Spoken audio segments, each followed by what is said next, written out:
Hi friends, Donna Kepin here. Thanks for joining me today. I'm just going to continue doing my little proverb lesson today about Proverbs 13:23, which is basically talking about a clean foundation. Today what we're going to be talking about is what is a clean foundation, why do you need one, and what happens if you don't build your business or relationship or whatever it is your enterprise on a clean foundation. Proverbs 13:23 says, "The fallow ground of the poor would yield much food, but it's swept away through injustice." And as always, I always take the key words and look them up, their definition in the Hebrew. And the reason why we're doing Hebrew is because the Hebrew is written in the Old Testament, or the Old Testament is written in the Hebrew language. So the Hebrew definition of fallow is untilled ground. Because it's always wise to interpret scripture with scripture. In other words, use other scriptures to look up the same root words and see what they have to say, to compare, to see what the actual meaning of the word is. This also gives us the fullness of God's full intent, what he was trying to say. I looked up Hosea 10:12, which says, "Break up your fallow ground, for it is time to seek the Lord, till he comes and rain righteousness upon you. Follow up the fallow ground, sow not on thorns." Well, that gave me a real insight onto what fallow ground is. Basically, is ground that has been planted without being tilled. Can you imagine if the farmer, I'm surrounded by farmland out here, and I can't imagine the farmers going out in the spring of the year without cultivating the ground and just planting their seed amongst the untilled ground and expecting there to be a great harvest. And basically that's what it's talking about. Don't plant an untilled ground, because even though you've planted your seed, it'll be swept away by injustice. Or like the farmer would be, the good seed would be swept away by or eaten up by weeds or overcome by weeds. So here it is talking about your harvest is completely at stake if you don't harvest or if you don't plant on tilled ground. I was thinking of recently a relationship that was close to me. And I watched these two who were married for years. And all of a sudden, right out of the clear blue sky, they were separated and in serious trouble. There had been what should I say, seeping, as it will, in the seams of their relationship.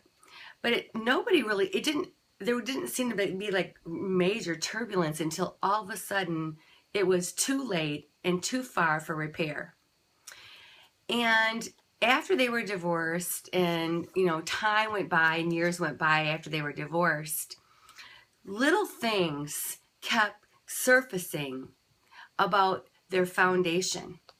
And what we discovered is that the foundation that they built their marriage on was not on a clean foundation. There had been so much deceit, so many things that were not ever really brought to light. Their foundation of their relationship was not on a clean foundation. It was planted in a bunch of weeds. And in business, and how does this apply to business? Well, business is not much different, because it's so easy in business when you're coming across and you're working so hard and you're trying so hard to make your way.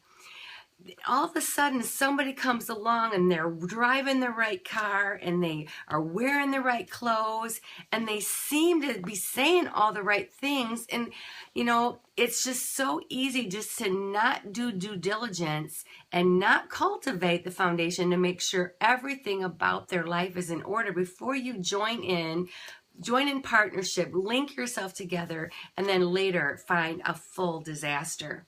God is so specific about this. So the application of this particular verse is number 1, I will not invest my time, money, or resources in businesses, relationships, or partnerships that are not cultivated in a culture of grace and principles of truth.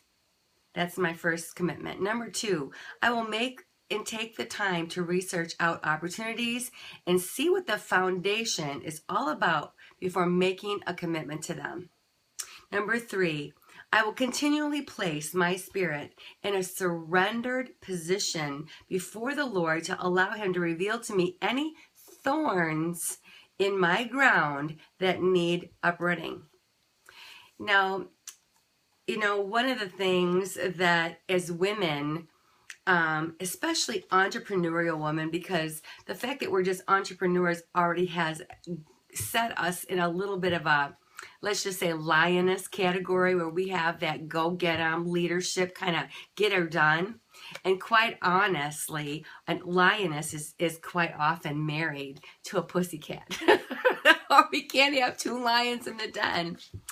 But that does not mean the structure of authority is any less important.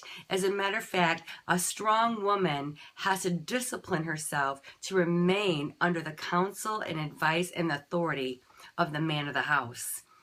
And that doesn't mean doesn't have strong leadership or rights to her opinion, but God will use her husband or the one in authority over her to protect her and show her ways and open her eyes to things that she doesn't see. And I cannot tell you in my lifetime how many times that has happened. So as strong women, I want to encourage you, especially if you're mompreneurs, that you really take the time to listen and go over the plans with your husband. Make sure that you're connected as a team. And just because he's a gentle personality doesn't mean his position by the Lord has any less authority or weight to it than what you might feel because you're a stronger personality. God never leads apart from his word, and his word is always in place. So I hope that encourages you today to remember to always build your foundation on a clean foundation, and take the time to make sure you pull the weeds before you begin building. This is Donna Capin. Thanks for joining me. And make sure to stop by my website, Oils by Donna, and take part of the offers we have for you there. Have a blessed day. Bye.